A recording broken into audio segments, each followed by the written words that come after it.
Hello everyone, welcome back new brand video. In this video I'm going to be showing you how to fix unable to download apps if you're facing this type of error. So how to fix, first of all go back here home screen and open your Wi-Fi and make sure that connect strong Wi-Fi connection. Go back.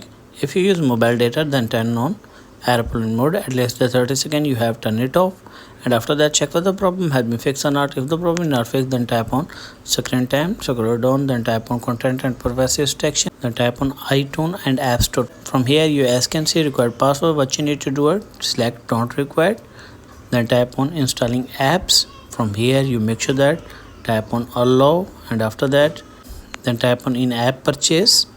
From here you make sure that tap on allow, and after that check whether the problem has been fixed or not. If the problem is not fixed then go back your home screen and open again iPhone and iPad setting, then scroll down, then tap on journal, then tap on date and time.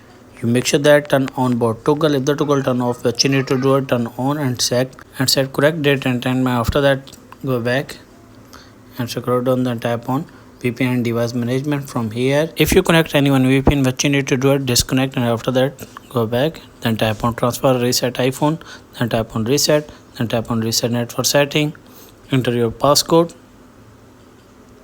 then tap on reset network setting. After reset network setting check whether the problem has been fixed or not. If the problem is not fixed then go for the last method. Open again iPhone and iPad setting, then tap on journal, tap on software update. From here you make sure that update your iPhone, and after that I hope your problem will be fixed. If the video is helpful then like and subscribe my channel. If you have any problem share with me in the comments box. I help you more. Thanks for watching.